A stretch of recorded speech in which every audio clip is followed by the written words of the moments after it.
Welcome back friends. Sequencing के topic में मैं और एक क्वेश्चन आपके सामने पेश कर रहा हूं। That is a specific type of question. ये मैंने थोड़ा बहुत डिस्कशन आगे के थ्योरी लेक्चर में भी मैंने किया है, जब भी मैंने 3 मशीन प्रॉब्लम्स के बारे में बात शुरू की थी। ये डिस्कशन कुछ इस तरह से है। नॉर्मली 3 मशीन के प्रॉब्लम में जो 3 मशीन हमें दिया गया है ऑर्डर से, नॉर्मली हम उसी ऑर्डर में प्रोसेस करना शुरू कर देते हैं।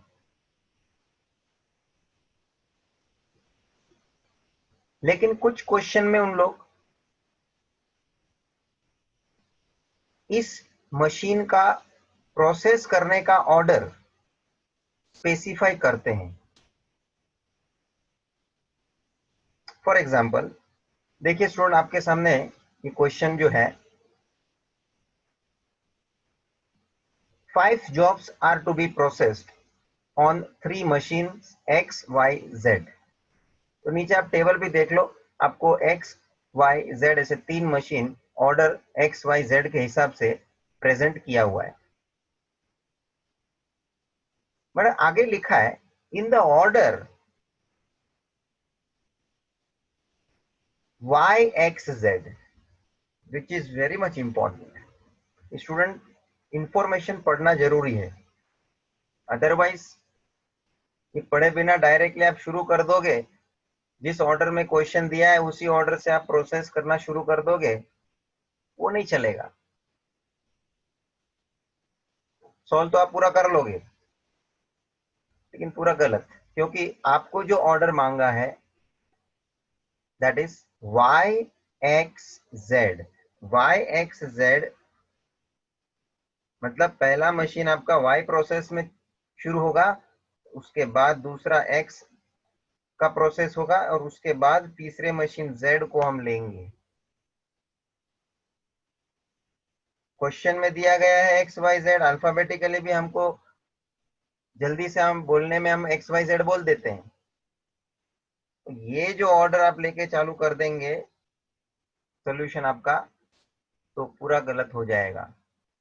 सो order of the machines to be taken for the process of the jobs which is specifically given, then that order only we need to consider। मैंने देखो साइड में नोट मार के हाईलाइट भी किया है, when particular order of machine is given। ये question उस टाइप के बेसिस पे है। सो स्टूडेंट, हमें सबसे पहला काम ये करना है कि जिस ऑर्डर में उन्होंने प्रोसेस करने के लिए हमें बोला है, उस ऑर्डर के हिसाब से मैं पूरा क्वेश्चन वापस से लिख लूंगा। मतलब कि दिया गया क्वेश्चन जो है, जो एक्स वाई जेड के ऑर्डर में है, उसको फिर देखना ही नहीं, क्योंकि वो एक्स वाई जेड के ऑर्डर में वो हमको कंफ्यूजन क्रिएट कर सकता है। हमें जो ऑर्डर के लिए प्रोसेस में लेना है वाई एक्स जेड, उस ऑर्डर के हिसाब से पूरे क्वेश्चन को पहले फ्रेम कर लेंगे। So the same problem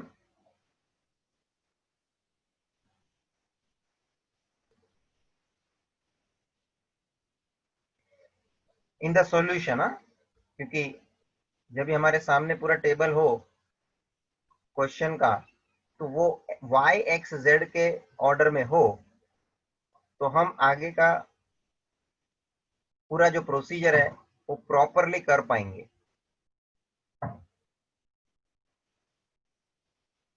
So student, let us have the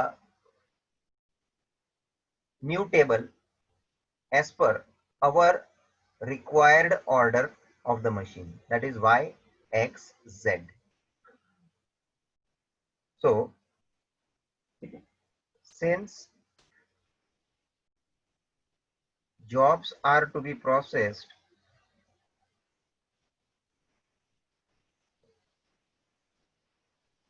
under specific order of machine,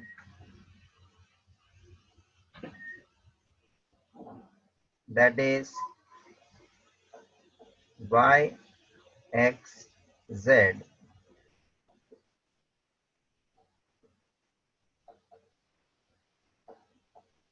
therefore considering given information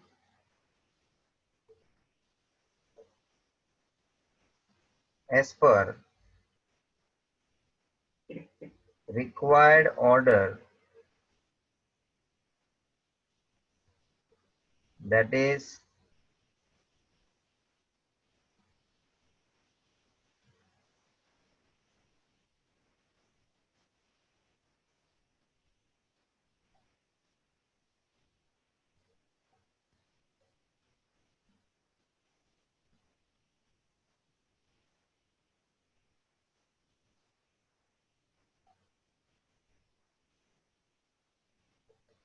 so students Y machine का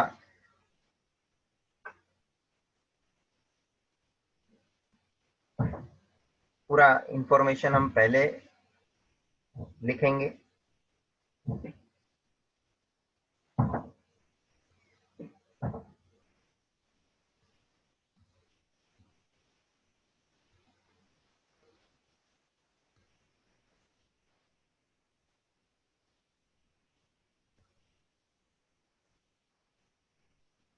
Jobs are as it is PQRST. Then we will write machine time of machine Y. Then we'll write for machine X.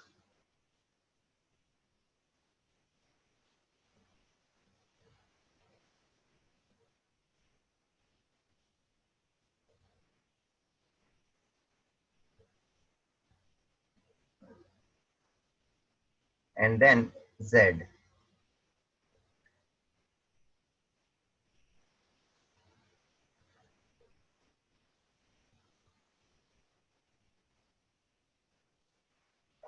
So that अभी ये order हमारे लिए जो final है उस प्रकार से टेबल हमारे सामने नजर में रहेगा।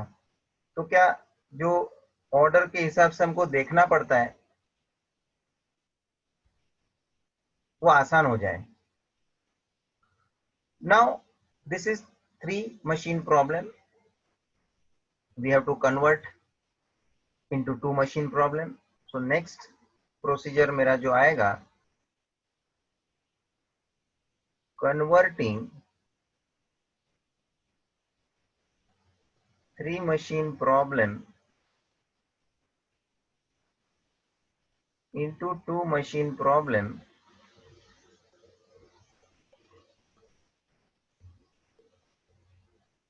by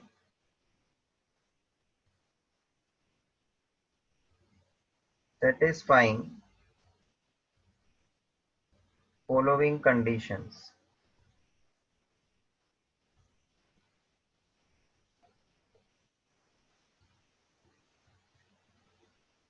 So we check the conditions, that is first condition.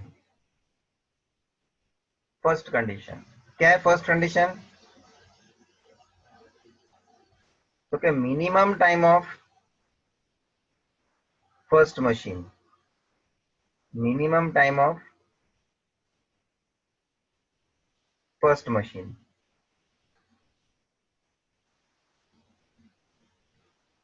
तो आप जरा देखो ये तीनों मशीन का जो ऑर्डर है उसमें मेरे लिए फर्स्ट मशीन जो है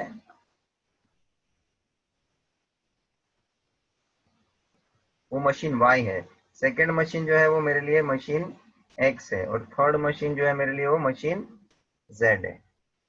मैंने आगे भी बात किया है इसके अंदर कि ऑर्डर इज इंपॉर्टेंट। आपको जो नंबर दिया है या कोई अल्फाबेट दिया है मशीन के लिए, देखो यहाँ पे Y X Z X, ये अल्फाबेटिकली मशीन को प्रेजेंट किया है। कभी मशीन 1 2 3 ऐसा लिख के देते हैं हम लोग, तो उन्होंने जो दिया है वो इंपॉर्टेंट नहीं समझना है, हमें जो ऑर्डर जो लेना है वो ऑर्डर से फर्स्ट सेकंड थर्ड नक्की करना है। So minimum time of first machine, that is first machine is Y ना।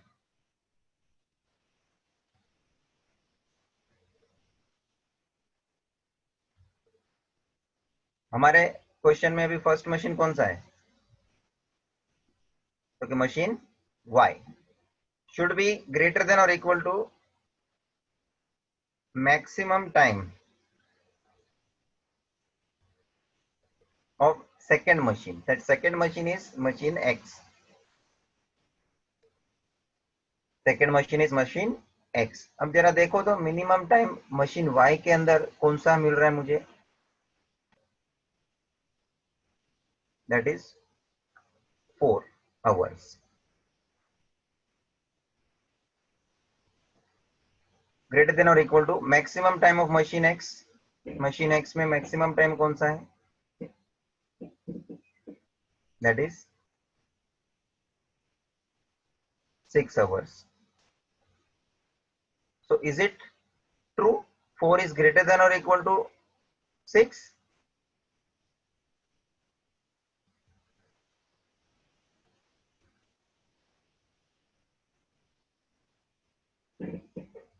मतलब this condition is not satisfied। तो साहब अपने पास दूसरा कंडीशन है ना, दूसरा कंडीशन चेक करेंगे, और नियम के हिसाब से दोनों में से at least one condition should be satisfied. कोई भी एक कंडीशन सेटिस्फाई होगा तो भी चलता है। अभी दूसरा देखेंगे, सेकेंड कंडीशन क्या होगा, minimum time of third machine. Now in our case third machine is machine Z should be greater than or equal to maximum time of second machine, that is machine X। तो जरा देख लीजिए third machine जो हमारा Z है उसमें minimum time कौन सा है, minimum time is 6 hours that we are getting। यहाँ सब्स्टिट्यूट करो 6 ग्रेटर देन और equal to maximum time of machine X, already हमने प्रीवियसली लिया हुआ है, that is again 6, and as a result you can notice 6 greater than or equal to 6, और equal to मतलब ये सेटिस्फाइड है, which is true. Greater than और equal to है ना, तो इक्वल टू होगा ना, तो ये कंडीशन सेटिस्फाई हो गया, विच इज सेटिस्फाइड। बस कोई भी एक कंडीशन सेटिस्फाई होने वाली बात थी, ये हो चुका है satisfy, hence we can say that कि हम एलिजिबल हो चुके हैं टू मशीन प्रॉब्लम में कन्वर्ट होने के लिए।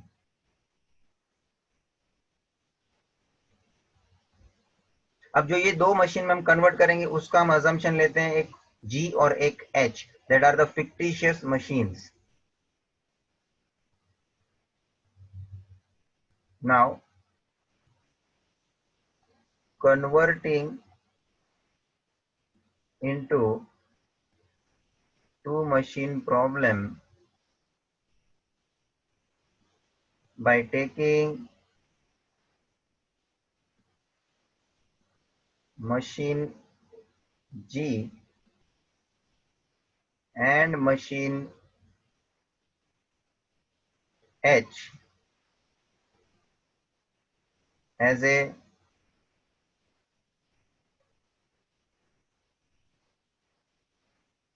फिक्टिशियस मशीन जो रियलिटी में नहीं है, मगर हम सिर्फ इसको अज्यूम करके दो मशीन में कन्वर्ट करने के लिए ले रहे हैं, वेयर G represents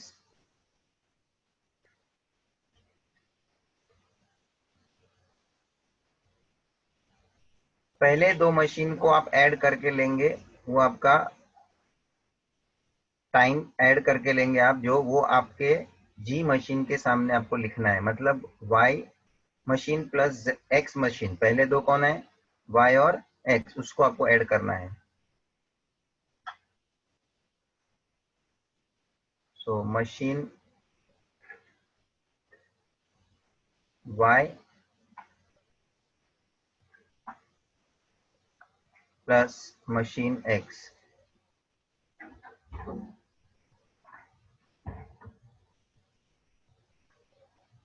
और जो एच मशीन है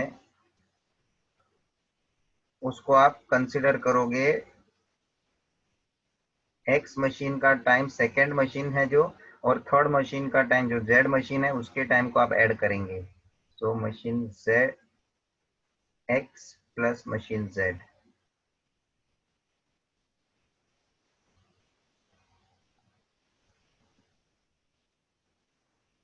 So this is how now this two machines G and H जो कन्वर्ट होगा, एंड देयर बाय आपका आगे का प्रोसेस कंटिन्यू होगा, that is for making optimum sequence. चलिए स्टूडेंट्स, पहले ये हम बना लेते हैं और उसके बाद हम ऑप्टिमम सीक्वेंस का काम शुरू कर देंगे।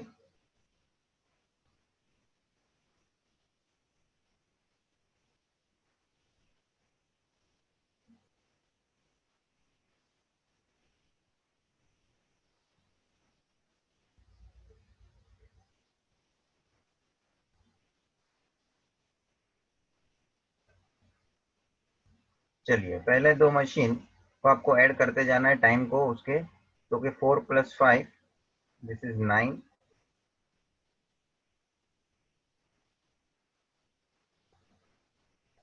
9 + 6 this is 15,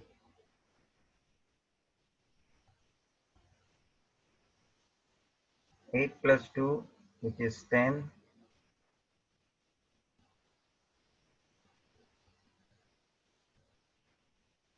6 + 3 that is 9, and lastly 5 + 4 again 9. This is P Q R S T, and then H machine जो है X और Z दो मशीन के टाइम को आपको ऐड करना है, that is second machine and third machine as per order, the order is concern. 5 + 8 is 13, 6 + 10 this is 16, 2 + 6 which is 8, 3 + 7 which is 10, and 4 + 11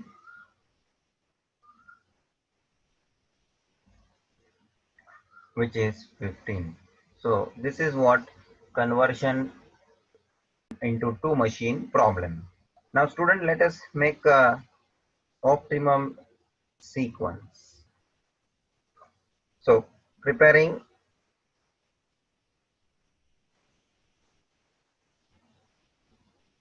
optimum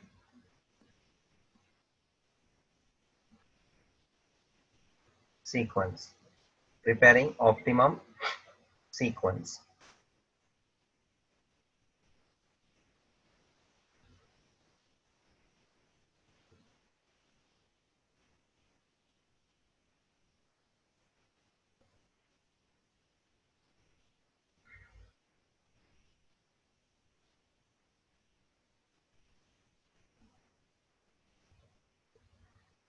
Very first we will see the minimum element, that is 8 hours in our job for H machine, First of all, R will appear here. This will be done. Next one is the 9. Next minimum is 9, which is repeated at 3 places for job P, S and T in the same machine G. तो student मैं P, S, T में से कोई भी ले सकता हूँ। ये जो P, S, T है, इसमें से मैं कोई भी पहले ले सकता हूँ। Let us take for example, अभी हमने ये 3 में से कोई भी लेना है। पहले आप P लो या पहले आप S लो या पहले आप T लो, तीनों के बीच में टाई है तो इसमें अल्टरनेट ऑप्टिमम सीक्वेंस जनरेट होनी ही है। So preparing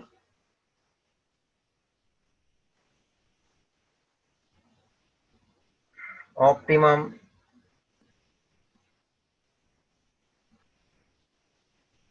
sequence, preparing optimum sequence.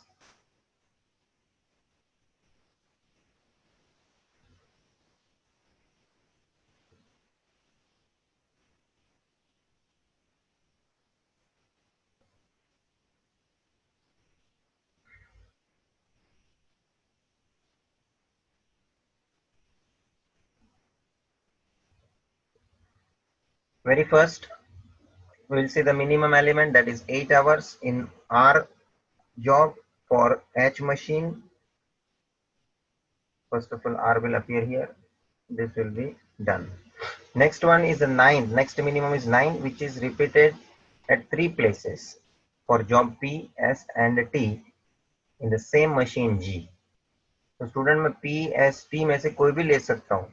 ये जो P, S, T है, इसमें से मैं कोई भी पहले ले सकता हूँ। Let us take for example, अभी हमने ये 3 में से कोई भी लेना है। पहले आप P लो या पहले आप S लो या पहले आप T लो, तीनों के बीच में टाई है तो इसमें अल्टरनेट ऑप्टिमम सीक्वेंस जनरेट होनी ही है। तो let us take this 9 first, which belongs to T job in machine G. So T I am writing here. यहाँ पे मैं मार्किंग कर रहा हूँ ताकि मुझे मालूम पड़ रहा है कि भाई ये टाई केसेस के जॉब्स हैं। तो दिस T is done. उसके बाद let us take this P job. This 9 I am taking. ठीक है? So this is P I am considering next, and after that this 9 I am taking for job S. So this is done. तो student ये तीनों के बीच में जो tie वाला हिसाब है, मामला है, इसको मैं रिपीट करके ले सकता हूँ अल्टरनेट ऑप्टिमम सीक्वेंस के लिए। एंड लास्ट में जो बचा है Q, that is as it is. Students, ये मेरी फर्स्ट सीक्वेंस रेडी हुई है, optimum sequence, alternate optimum sequence मैं रेडी कर रहा हूं। और मैं आपको एक शॉर्टकट भी बता देता हूं। जैसे ये 3 के बीच में टाई हुआ है ना, तो पहले तो मैंने ऑर्डर ये तीनों का ले लिया TPS। दूसरा ऑर्डर आ सकता है, लेट अस टेक TSP। तीसरे हिसाब से हम ले सकते हैं PTS। चौथे हिसाब से हम ले सकते हैं PST। पांचवें हिसाब से हम ले सकते हैं SPT। और छठे हिसाब से हम ले सकते हैं STP। ठीक है स्टूडेंट्स, तो ये 6 में से एक तो हिसाब मैंने यहाँ ले लिया ना, फर्स्ट वाले में कौन सा हिसाब ले लिया, TPS।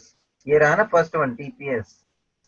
अब आप सोच लीजिए आगे के और 5 सीक्वेंस अल्टरनेट बनने वाले हैं, if you consider the rest 5 choices. तो सीक्वेंस ये तीनों के हिसाब से ही अल्टरनेट बनते जाएंगे, बाकी के प्लेसेस के जॉब का पोजीशन सेम बना रहेगा।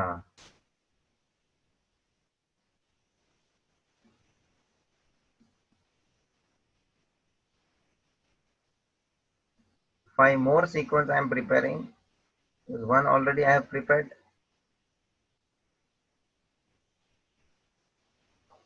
ठीक है,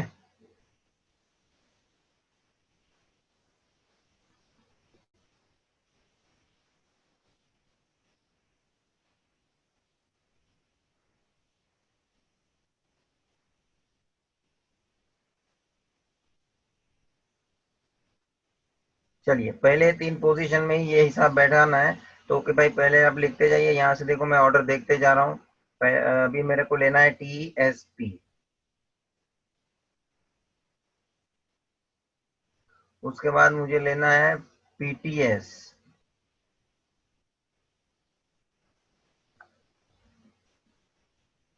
उसके बाद मुझे लेना है PST, उसके बाद मुझे लेना है SPT, और लास्ट में मुझे लेना है STP। ठीक है, ये जो दो जॉब है Q और R, वो तो सभी में अपने जगह पे सेम रहेंगे, ये उसका कोई टाई केस का कोई मामला नहीं है। So they will remain in their own place as it is. So student, you can see this total 6 sequence we got. These are the alternative one. तो मैं ये लेके अभी आपको वर्क टेबल बना रहा हूँ, कोई भी एक ले लो ना, कोई भी एक ले लो। और ये आगे आपने एक्सपीरियंस कराई है, और आपने भी इसको मैंने आपको बोला था कि आप घर पे इसको प्रैक्टिस करना आगे के क्वेश्चन के लिए, जिसमें भी मेरे को अल्टरनेट ऑप्टिमल सीक्वेंस मिला है, वर्क टेबल आप दूसरे अल्टरनेट सीक्वेंस से बना के देखना। थोड़ा आप भी थोड़े श्योर हो जाएंगे, आप भी थोड़े कॉन्फिडेंस में काम करने का है आपको भी। तो you will also feel that no, you can surely say कि कोई भी सीक्वेंस ले लो सर, अल्टरनेट ऑप्शन में आपको सबका आंसर का सभी का आंसर सेम ही आने वाला है। आइडल टाइम का आंसर बोलो या टोटल एलिप्स टाइम का आंसर बोलो। तो let us go for the work table with the first optimum sequence TPSQR. Now, taking sequence number first,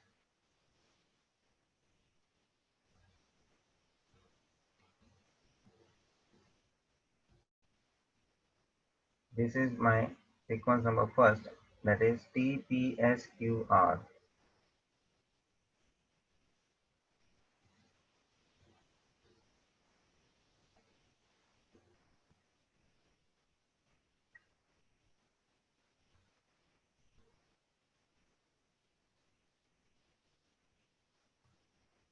Okay, and give heading work table.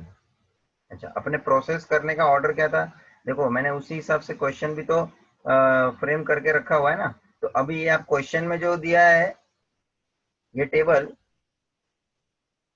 इसको मत देखो। क्यों मत देखो, मैं बोला आगे भी मैंने बोला ये, क्योंकि इसके लिए इसके अंदर तो ऑर्डर आपको एक्स वाई जेड का दिया हुआ है ना, और हमको ऑर्डर जाना है वाई एक्स जेड। तो क्या देखने में भी पहले वाई एक्स जेड दिखने में आना चाहिए।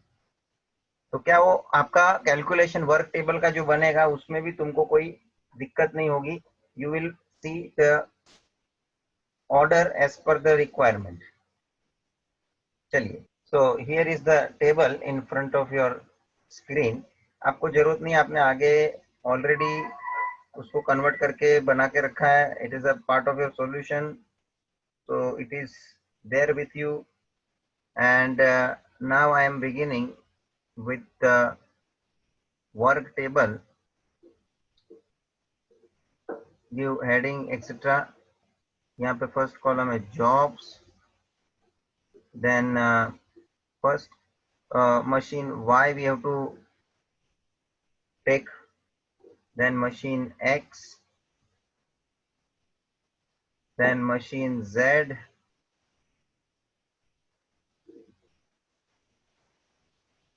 as it is in time out time,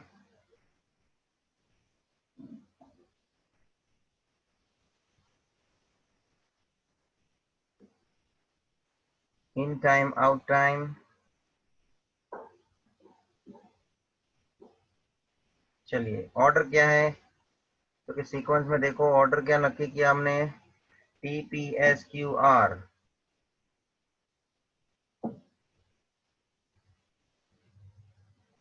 TPSQR, okay, fine. Let us start.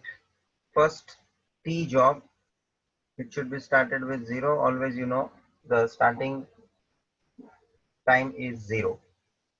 Now machine Y, first job हमें देखना है T के लिए, how much time, 5 hours, 5, fifth our पे खत्म होगा, फिफ्थ आवर पे नेक्स्ट जॉब P कम स्टार्ट करेंगे हम, P job takes 4 hour, add in this 4 hour, 9th hour पे P job कंप्लीट होगा, 9th आवर पे S job स्टार्ट हो जाएगा, S job takes 6 hours plus 6, it will be 15, 15th our पे Q job शुरू करेंगे, it takes 9 hours, 24th our पे next R job शुरू हो जाएगा, it takes 8 hours, 32 hour is the final for machine Y to complete with all the jobs. Now you know, जैसे ही मेरा पहला जॉब T मशीन Y में complete हो गया था, उस जॉब को हमने नेक्स्ट मशीन के लिए प्रोसेस करने के लिए ट्रांसफर किया होगा, and so that on fifth hour machine X has started processing. तो अब मशीन X के बारे में देखना है, टेबल तो उस तरह से मैंने रेडी करके रखा है ऑर्डर में, आपको सेकंड मशीन X ही दिखेगा। फर्स्ट जॉब T के लिए देखो, it takes 4 hours, 9th hour पे कंप्लीट करेगा T जॉब, और 9th आवर पे नेक्स्ट जॉब P शुरू करेंगे हम, 5 hours, it takes 5 hours. At the end of 14th hour, अब स्टूडेंट ये ध्यान रखने वाली बात शुरू हो गई है, 14th आवर पे क्या मैं यहाँ पे नेक्स्ट जॉब शुरू कर सकता हूँ? तो कि नहीं सर, ये 15 आवर प्रीवियस मशीन को ही लगने वाला है, तो 1 घंटा यहाँ हमको वेट करना पड़ेगा। किसको? मशीन एक्स की बात कर रहा हूँ मैं। Machine X can not start at 14th hour, क्योंकि 15 घंटा तो मशीन वाई को ही नेक्स्ट जो एस जॉब है उसको लगने वाला है। तो जब तक वो 15 घंटा प्रोसेस करके एस जॉब को ट्रांसफर नहीं कर पाएगा, तब तक वो मशीन एक्स जल्दी 14वें घंटे पे थोड़ी ना शुरू कर सकता है। Machine X can not start early. So now S job को देखो, मशीन एक्स में it takes 3 hours, 18th hour पे मशीन एक्स एस जॉब खत्म करेगा, नेक्स्ट जॉब शुरू मैं 18th आवर पे क्या कर सकता हूँ? देखो तो भाई, यहाँ पे मेरे पास 24 आवर का हिसाब दिख रहा है, जो क्यू जॉब कंप्लीट होने वाला है मशीन वाई में, it takes 24 hour, so I can't start at 18th hour, so I need to stop till 24 hour. So as now I am again getting idling time, 6 hours का idle time मुझे generate हो रहा है। Next 24th our पे मैं शुरू कर दूंगा Q job, so Q job takes 6 hours, so it will be 30 our.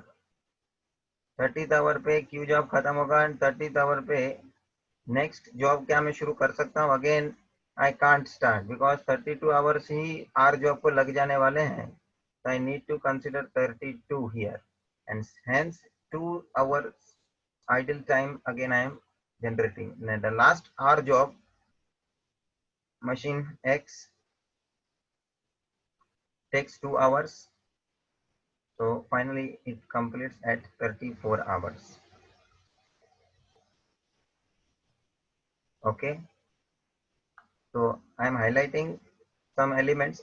As you know, I am not now explaining, these information are essential, therefore I am marking these elements. Now similarly machine Z will start its work when machine X will transfer. तो machine X का पहला सबसे job 9th hour पे खत्म हो रहा है, 9th hour पे वो ट्रांसफर करेगा मशीन Z के लिए and machine Z will start on 9th hour. T job शुरू करेगा वो फर्स्ट वन. जरा अभी Z मशीन के लिए आप समय देखें फर्स्ट T जॉब के बारे में. 11 hour it takes, so if you add 11 in this 9 it is 20. So 20 will appear here. Next is P job in machine Z. P is taking 8 hours, so it was 28. 28 यहाँ transfer करेंगे चलेगा. Next job is Q. Next job is S. S job को 7 घंटा लग रहा है. It will be 35th hour. 35th hour पे next job शुरू करेंगे, that is job number Q. Job number Q को कितना टाइम लग रहा है? 10 hours. I am in machine Z, it will be 45 hours.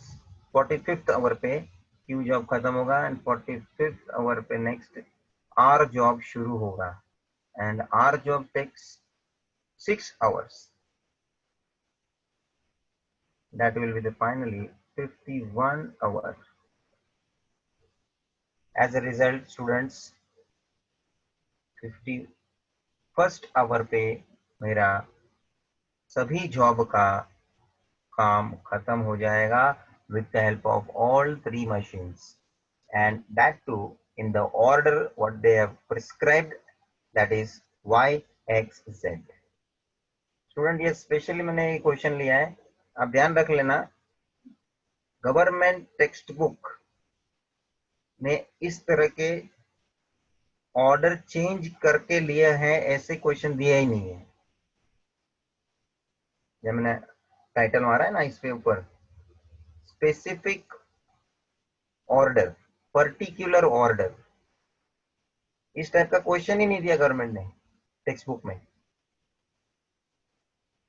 Even in the earlier syllabus, old syllabus में भी उनके गवर्नमेंट टेक्स्ट बुक में ऐसा क्वेश्चन नहीं था.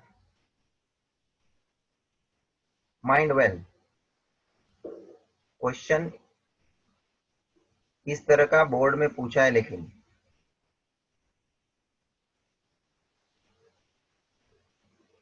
And this is a part of your syllabus. तो इस तरह के क्वेश्चन आपको जरूर से समझने हैं. खाली मामूली सा एक पॉइंट है, ऑर्डर इज चेंज. जो मशीन को उन्होंने प्रोसेस करने के लिए बोला है उसके हिसाब से जाना है, दैट्स इट. तो 10 टेबल अपने को उस हिसाब से बना लेने का, आगे का काम आराम से हो जाएगा जैसे हम करते normally. Okay, so here we have ended with the work table and that is done. Now we can write answers below this. In that first one, total elapsed time, that is T, that is 51 hours. 51 hours. After that, idle time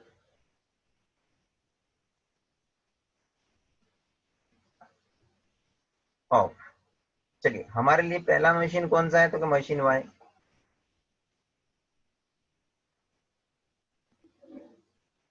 तो हमारा formula क्या है? Total elapsed time minus last out time of machine Y.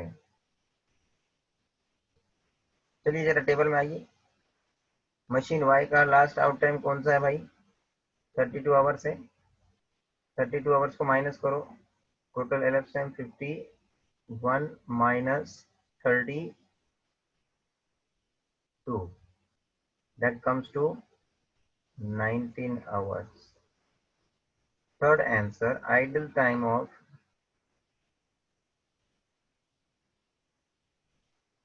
machine second, that is second one is machine X. Again total elapsed time minus क्या है formula, sum of processing time of all the jobs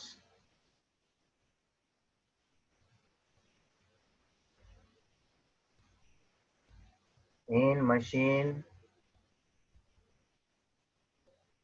Y।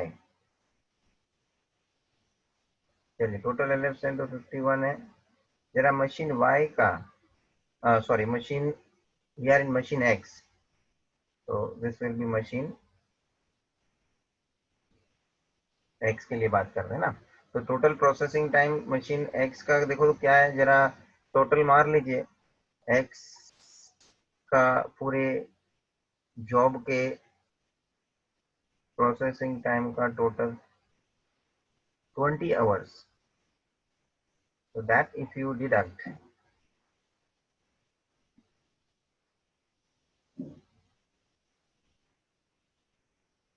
so your answer will be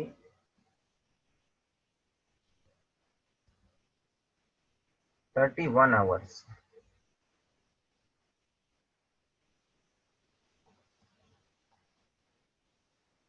अच्छा, अभी इसका दूसरा method हम लोग और discuss कर देते हैं, तो आपको भी मजा आएगा समझने के लिए। तो पहले मशीन एक्स के लिए आइडल टाइम तो कि ये 5 घंटा जनरेट हो रहा है, क्योंकि वो मशीन वाई जब तक उसको प्रोसेस करके ट्रांसफर नहीं कर रहा है तब तक उसको वेट करना ही है। एंड देन इन बिटवीन जो यहाँ हमें टाइम मिल रहा है, in between in the sense ये 1 घंटे का इधर, 6 घंटे का इधर, 3 घंटे का इधर, तो कितना हो गया, 5 + 1 6 and 6 12, 12 and this 2 14, 14 इधर ही हो गया, 14 प्लस, मैंने एक्स्ट्रा क्या बात कर रहा था मालूम है, लास्ट टाइम मैंने ये एडिशनल मेथड बताया था, तो 51 आवर टोटली लग रहा है, मतलब मशीन जेड फाइनल जो थर्ड वाला मशीन है उसको, तो 34 आवर पे तो मशीन वाई अपना, मशीन एक्स अपना काम खत्म कर ले रहा है, तो उसके बाद एडिशनली 51 आवर तक उसको वेट करके बैठना पड़ेगा जब तक पूरा काम समाप्त नहीं हो जाता है। तो 51 माइनस 34 वो एक्स्ट्रा ऐड करना पड़ेगा, 51 माइनस 34, तो क्या आ जाएगा, 14 plus this is 17, this is 31, आया ना सेम। तो ठीक है, ये थोड़ा अच्छा लगता है अपने को कैलकुलेट करना, बाकी तो फॉर्मूला डायरेक्टली डाल के आप कर ही ले रहे हैं ना, अब आंसर आना ही है। You can verify with this method also. Fourth, idle time of machine, third वाला कौन सा है, तो कि machine Z। Again the formula, total elapsed time minus sum of processing time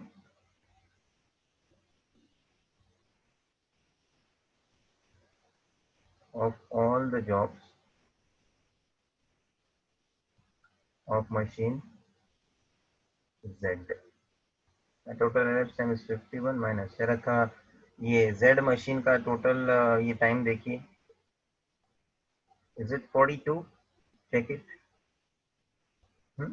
42 hours, if you minus this 42 hours,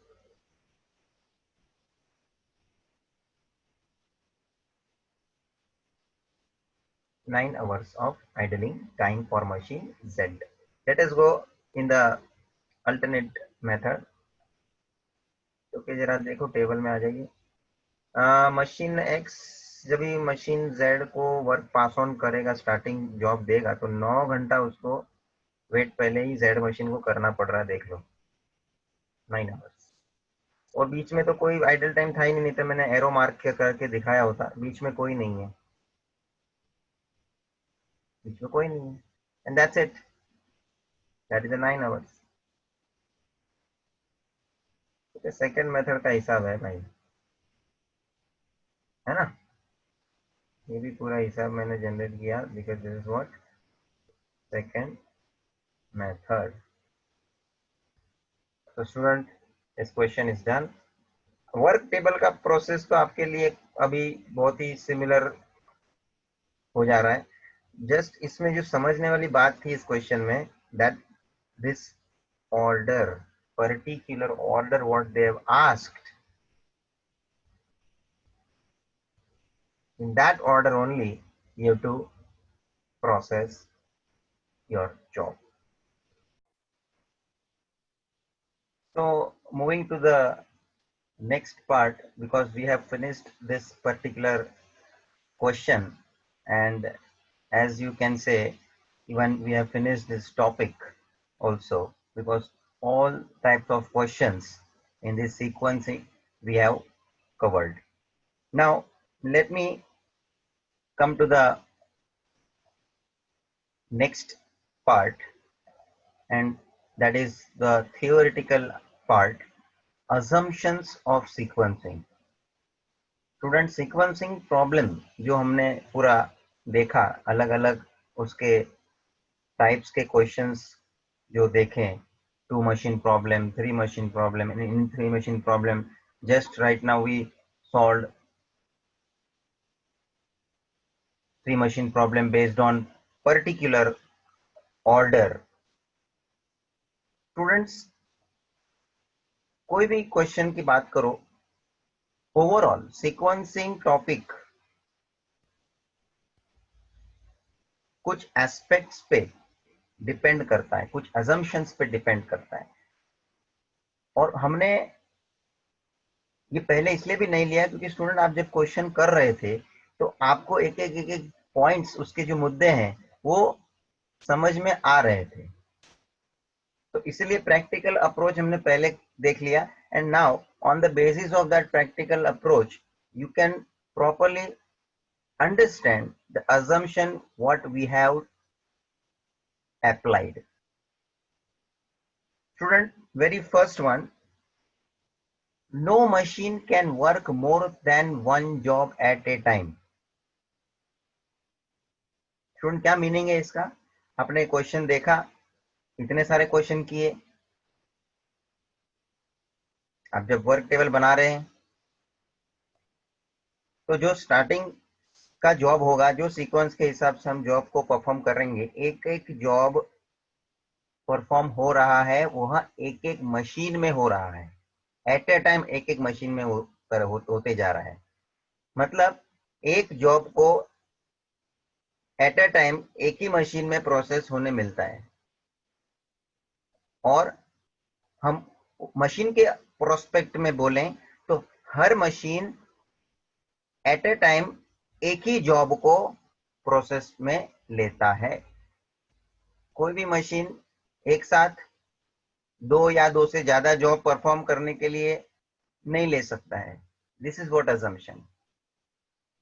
So each machine can have one job at a time, or you may also say like this, no machine can work more than one job at a time.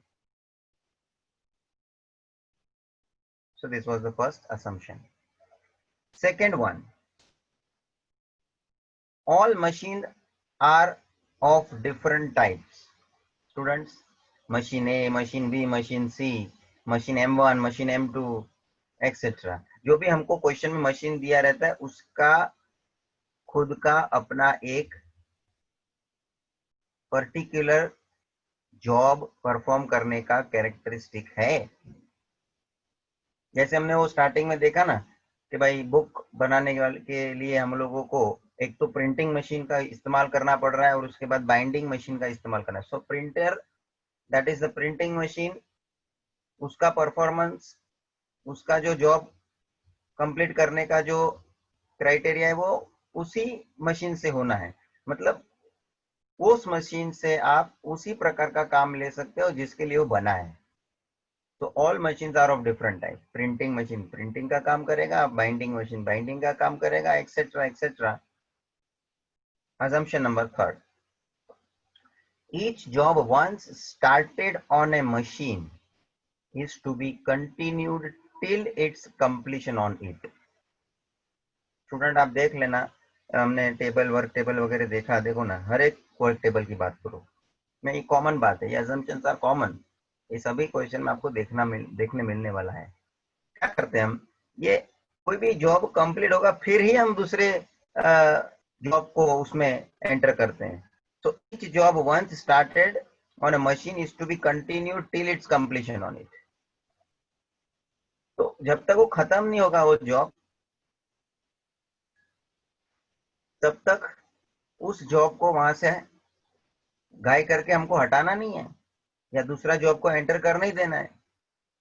वो job, जो job को आप perform कर रहे हैं, जिस भी machine से आप कर रहे हो, एक बार वो खत्म होगा फिर ही वहां से वो आगे शिफ्ट होगा। तो each job once started on a machine is to be continued till its completion on it. जब तक वो खत्म नहीं होता तब तक उसको कंटिन्यू करके लेना है। So this was assumption number third. Next, fourth one. The processing time is independent of order of processing time of the job. क्या बोलने का प्रयत्न कर रहे हैं, जो क्वेश्चन में आपको ये जो टेबल देते हैं, डेटा जो देते हैं, ये जो एक्स वाई जेड मशीन का जो टाइम दिया है वो प्रोसेसिंग टाइम है। जो एक्स वाई जेड जो मशीन्स है उसका प्रोसेसिंग टाइम है हर एक जॉब के लिए, P job, Q job, R job, S job, T job etcetera, हर एक क्वेश्चन में देते हैं। तो जिस हिसाब से हम आगे सीक्वेंस बना के काम करते हैं, पहला हमारा काम क्या रहता है, ऑप्टिमम सीक्वेंस बनाना। अब जब हम सीक्वेंस बना के वर्क टेबल बना के स्टार्ट करते हैं ये कैलकुलेशन, तो वर्क टेबल में जिस हिसाब से ये जॉब की ऑर्डर के हिसाब से हम प्रोसेस करते हैं, तो वो जॉब का ऑर्डर कोई भी होने दो, ऑप्टिमम सीक्वेंस जो भी मिले हमको, ऑप्टिमम सीक्वेंस जो भी मिले हमको, वो ऑप्टिमम सीक्वेंस के हिसाब से जो भी ऑर्डर रहेगा जॉब परफॉर्म करने का, उसके कारण मेरे ये मशीन का परफॉर्म करने का टाइम जो भी दिया रहता है उसमें कोई भी हिसाब का फर्क नहीं देखने मिलता है। भाई साहब वो टाइम अपने हिसाब से जो लगने वाला वो लगने वाला है, खाली आप क्या कर रहे हो, जॉब को अपने हिसाब से एडजस्ट करके अलग ऑर्डर से परफॉर्म कर रहे हो।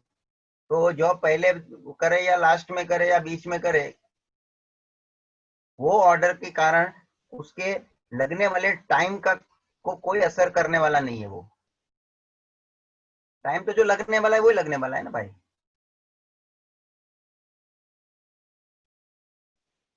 So that is not going to affect, and therefore the processing time is independent of the order of processing time of the job. Okay, next one. The time required to transfer a job from one machine to another is negligible. We can say it is zero. ये क्या प्रश्न बात हमको highlight कर रहा है, देखिए sir students, जैसे ही हम कोई भी जॉब कंप्लीट हो जाने के बाद उसको हम ट्रांसफर करते हैं, तो ट्रांसफर करने का जो समय होगा, आप बोलेंगे सर यहाँ से यहाँ मैं कुछ चीज लेके रखूं तो मुझे वो उठा के वहां रखने का थोड़ा माइनर एक समय लगेगा कि नहीं, 2 सेकंड, 5 सेकंड, 10 सेकंड, तो एक चीज यहाँ से उठाया और दूसरे जगह पे मैंने रख दिया, 2-5 सेकंड जा सकता है। तो दैट नंबर ऑफ ड्यूरेशन, जो भी सेकंड्स जाएगी, दैट इज निग्लिजिबल। मतलब जो भी हम यहाँ पे जॉब के लिए बात कर रहे हैं, यहाँ पे the time required to transfer a job from one machine to another is negligible.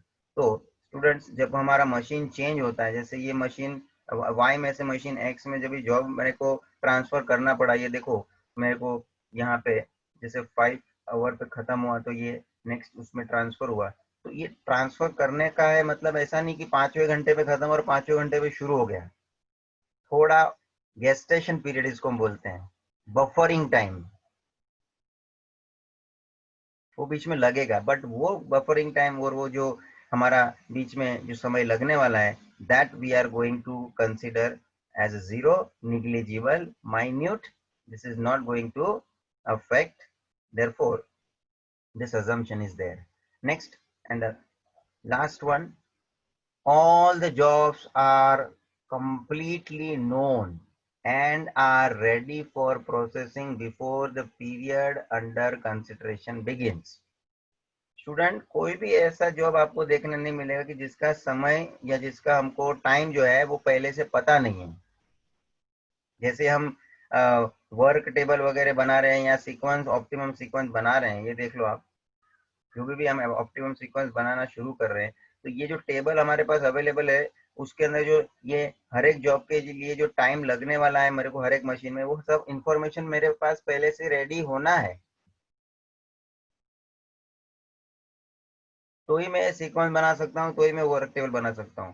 So they are specifically saying that if you are starting with this sequencing problem, कोई भी क्वेश्चन का आप इस तरह से सॉल्यूशन स्टार्ट करते हो, तो all the jobs are completely known. कौन सी जॉब का क्या रोल है, क्या फंक्शनैलिटी है, वो पहले से मालूम है कि भाई ये एक्स मशीन का क्या काम है, वाई मशीन का क्या काम है, जेड मशीन का क्या काम है. और साथ में जॉब्स भी हमें पता है कि क्या जॉब हम परफॉर्म करने वाले हैं.